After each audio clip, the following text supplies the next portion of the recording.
नमस्ते बच्चों, हम लोगों ने तीसरा पाठ पढ़ा था। वयं तृतीयं पाठम् अपठामः। अद्य वयं तृतीयपाठस्य अभ्यासकार्यं करिष्यामः। आज हम लोग तीसरा पाठ का अभ्यास करेंगे।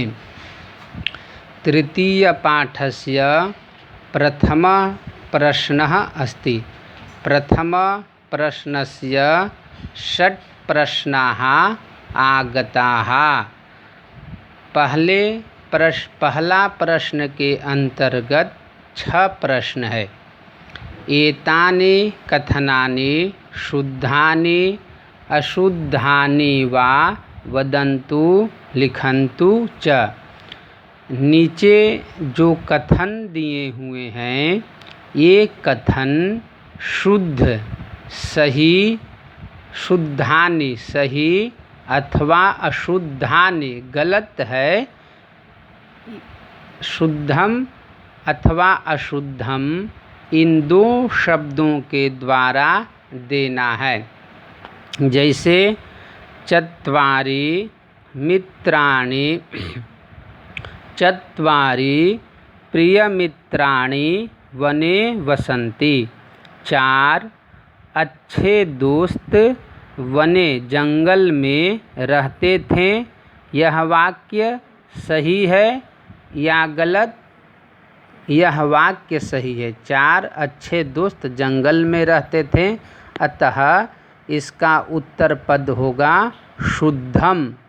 चूँकि एक वाक्य है, अतः शुद्धम लिखेंगे। एकदा हरिणः दूरं गच्छति। एक बार हिरण दूर जाता है। यह भी वाक्य, यह भी कथन सही है, अतः उत्तर होगा शुद्धम। व्याधः कच्छपं जलेन, व्याधः कच्छपं जालेन अबद्धत। शिकारी कछुआ को जालेन जाल से अबद्धत बांध दिया। यह कथन गलत है। शिकारी कछुआ को नहीं बांधा था, हिरण को बांधा था, अतः इसका उत्तर होगा अशुद्धम। मूषकः जालं कृन्तति। चूहा जाल को काटता है। यह कथन सही है, अतः उत्तर पद होगा शुद्धम। कच्छपः अत्र तत्र पश्यति। कछुआ यहाँ वहाँ देखता है। यह कथन गलत है। काकः अत्र तत्र पश्यति, कौआ यहाँ वहाँ देखता था, अतः इसका उत्तर होगा अशुद्धम। सर्वे प्रसन्नाः भूत्वा सुखेन वसन्ति। सभी प्रसन्नाः खुश होकर सुखपूर्वक रहते हैं। यह कथन सही है, अतः इसका उत्तर होगा शुद्धम। द्वितीय प्रश्न। अब हम लोग दूसरा प्रश्न को देखेंगे। मंजूषायां प्रदत्तपदैः रिक्तस्थानानि पूरयन्तु। मंजूषा में प्रदत्त पदैः दिए हुए शब्दों से रिक्त स्थानानि खाली जगहों को पूरयन्तु पूरा करें, भरें। प्रश्न 2 के अंतर्गत 5 प्रश्न है। जैसे चत्वारि मित्राणि मिलित्वा डैश वसन्ति। 4 मित्र दोस्त मिलित्वा मिलकर डैश वसन्ति रहते हैं। तो कहाँ रहते थे? वने, अतः वने होगा वने वसन्ति। हरिणः डैश गच्छति।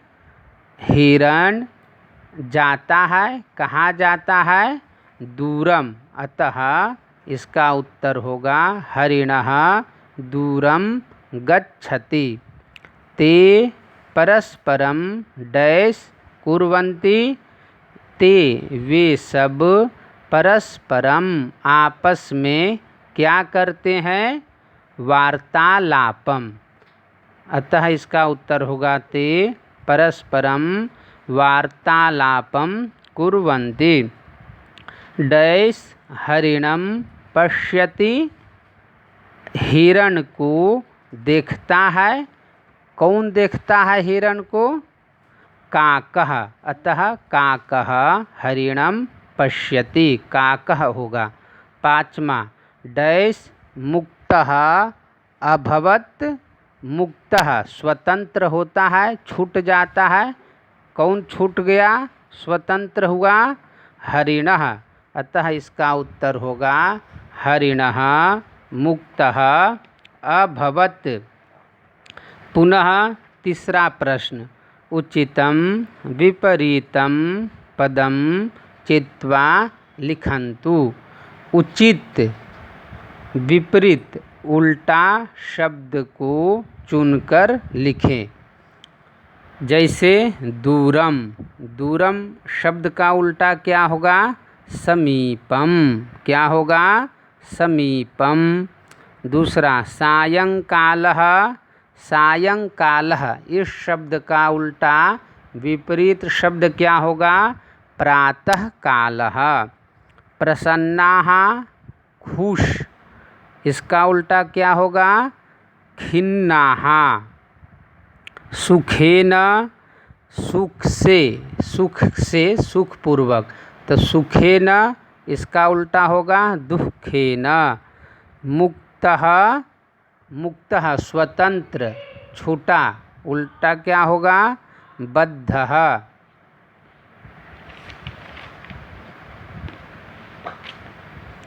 पुनः चौथा प्रश्न। एतेषां प्रश्नानाम् उत्तराणि एकपदेन वदन्तु लिखन्तु च। इन प्रश्नों का उत्तर एक पदेन एक शब्द के द्वारा वदन्तु बोलें और लिखन्तु लिखें। इन प्रश्नों का उत्तर एक शब्द से बोलें और लिखें, अर्थात एक शब्द बोलकर देना है और लिखना है। कः दूरम गच्छति। कौन दूर जाता है? इनका भी दो विकल्प है। हरिणः हरिण दूर गया था, अतः हरिणः दूरम गच्छति। हरिणम कः अबद्धत।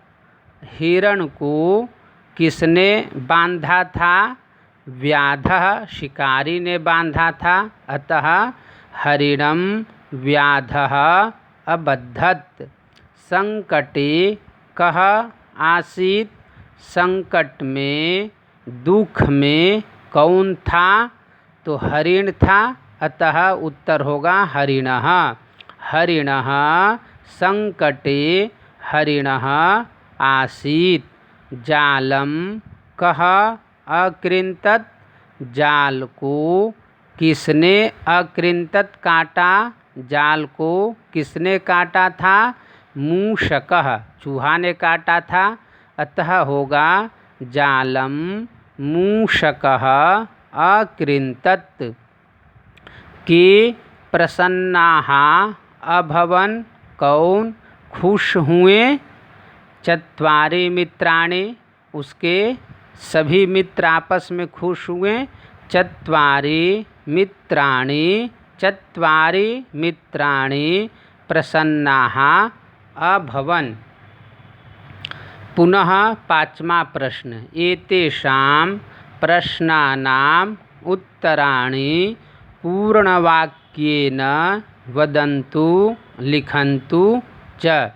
इन प्रश्नों का उत्तर पूर्ण वाक्य के द्वारा बोलें और लिखें। जैसे चत्वारि मित्राणि कुत्र वसन्ति स्म। चार मित्र कहाँ रहते थे? चत्वारि मित्राणि वने वसन्ति स्म। चार मित्र जंगल में रहते थे। के प्रतीक्षां कुर्वन्ति, कौन प्रतीक्षा करते हैं? मूषकः, काकः, कच्छपः च प्रतीक्षां कुर्वन्ति। व्याधः हरिणं केन अबद्धत? व्याधः शिकारी ने हरिण को किससे अबद्धत बांधा था? व्याधः हरिणं स्वजालेन अबद्धत। मूषकं हरिणस्य समीपे कः अनयत? चूहा को हिरण के पास में कौन ले गया? किसने ले गया था? तो मूषकं हरिणस्य समीपे काकः अनयत। कः कथयति त्राहि मां? त्राहि मां कौन कहता है? त्राहि मां, त्राहि मां। हरिणः कथयति त्राहि मां, त्राहि मां। छठा प्रश्न, षष्ठः प्रश्नः। एतानि वाक्यानि कथा क्रमानुसारं योजयित्वा पठन्तु लिखन्तु च। इन वाक्यों को कथा क्रमानुसारम, कथा क्रम के अनुसार, जो पाठ आप लोगों ने पढ़ा उस पाठ में क्रमशः पहले कौन सा वाक्य आया है उन वाक्यों को क्रम से योजयित्वा जोड़कर बोलें और लिखें। तो इन वाक्यों में पहला आया है हरिणस्य मित्राणि तस्य प्रतीक्षाम् अकुर्वन्। जब हिरण दूर हो गया था तो उसके मित्र प्रतीक्षा कर रहे थे। दूसरा, एकदा एकः व्याधः हरिणं जालेन अबद्धत। काकः मूषकं हरिणस्य समीपम् अनयत्। मूषकः जालम् अकृन्तत्। हरिणः मुक्तः अभवत्। सातवां प्रश्न। सातवां प्रश्न को यहाँ एक सारणी दिया हुआ है जिनमें सर्वनाम शब्द दिए हैं और कर्ता पद दिए हुए हैं और क्रियापद दिए हुए हैं। क्या है इस सारणी में? सर्वनाम शब्द, कर्ता पद और क्रियापद है। इन सारणी के द्वारा हम उचित सर्वनाम शब्द, कर्ता पद और क्रियापद को जोड़कर हम वाक्य बनाएंगे। जैसे व्याधः अत्र आगच्छति। दूसरा, एषः हरिणः गच्छति। क्या होगा? एषः हरिणः गच्छति। तीसरा, सः मूषकः धावति। अत्र काकः उत्पतति। तत्र कच्छपः खादति। मूल्यात्मक प्रश्न। हम लोगों ने इस पाठ को पढ़ा। आपसे अपेक्षा यह की जा रही है कि आप अपने मित्र के साथ कैसा व्यवहार करते हैं उनके बारे में कुछ बताएं। पुनः हम लोगों ने तीसरा पाठ का अभ्यास प्रश्न और उत्तर को किए। पुनः तृतीय पाठ के अंतर्गत व्याकरण भाग आया है। इन व्याकरण भाग को पढ़ेंगे और समझेंगे। व्याकरण भाग में अस्मद् और युष्मद् सर्वनाम संज्ञक शब्दों के द्वारा आपस में दो छात्र संस्कृत में वार्तालाप करते हैं। आइए इन वार्तालाप में अस्मद् शब्द के रूपों को पढ़ेंगे। अस्मद् शब्द रूप। अस्मद् शब्द का रूप तीनों लिंगों में एक समान होता है।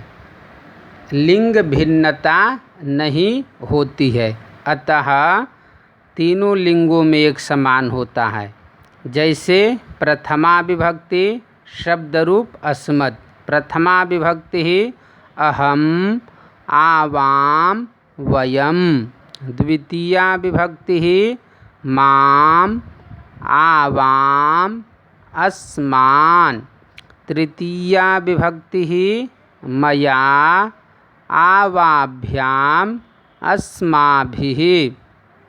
चतुर्थी विभक्ति ही मह्यम, आवाभ्याम, अस्मभ्यम।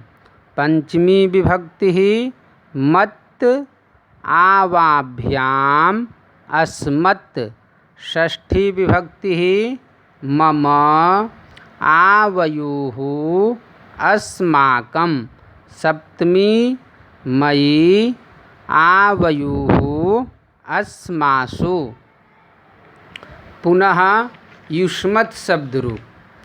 बच्चों, मैं इसलिए यहाँ आदर्शवाचन उच्चारण कर रहा हूँ कि आप लोग सुन करके उच्चारण शुद्ध करेंगे, क्योंकि शब्द उच्चारण की शिक्षा जब हम एक दूसरे के मुख से शब्द को सुनते हैं तो हमें उच्चारण करना शुद्ध आता है। अतः उच्चारण का महत्व हमारे शिक्षा शास्त्र में बतलाया गया है। युष्मद् शब्द का रूप तीनों लिंगों में भी एक समान चलता है। इनके भी लिंग का भेद नहीं होता है। आइए उच्चारण करते हैं। प्रथमा विभक्ति ही त्वं, युवां, यूयं।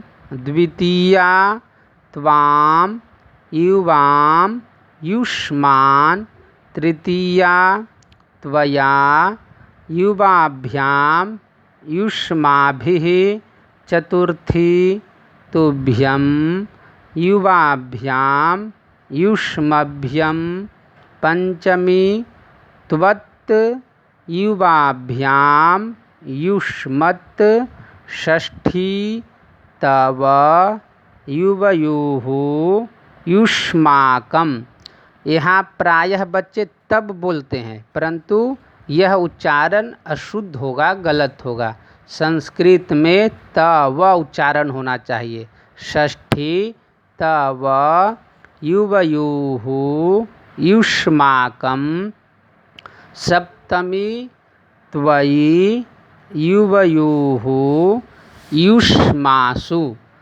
अतः हम लोगों ने अस्मद् और युष्मद् शब्द का उच्चारण करना सीखा। पुनः अधोलिखित वाक्येषु स्थूल पदानि बहुवचने परिवर्तयन्तु। यहाँ कुछ 10 वाक्य दिए हैं, अनुच्छेद दिया हुआ है। इन अनुच्छेद में जो काले रंग में मोटे अक्षर आए हैं उनको हम बहुवचन में बदलेंगे। जैसे अहम षष्ठी कक्षाया छात्रा अस्मि। क्या होगा अहम का बहुवचन? अभी आप लोगों ने शब्द रूप पढ़ा वयम। छात्राः स्मः, अतः होगा वयम षष्ठी कक्षायाः छात्राः स्मः। त्वं कस्या कक्षायाः छात्रा असि? तुम किस कक्षा की छात्र हो? त्वम का बहुवचन क्या होगा? यूयम। यूयम कस्याः कक्षायाः छात्राः स्थ असि। ये शब्द रूप मध्यम पुरुष एकवचन है, अतः इसका बहुवचन होता है असि स्थः स्थ। तो हमने लिखा स्थ। अहम मित्रैः सह विद्यालयं गच्छामि। अहम का बहुवचन क्या होता है? वयम। और गच्छामि का गच्छामः। अतः वयम मित्रैः सह विद्यालयं गच्छामः। त्वं केन सह विद्यालयं गच्छसि? त्वं का बहुवचन यूयम। गच्छसि का गच्छथ। अतः त्वं केन सह विद्यालयं गच्छथ।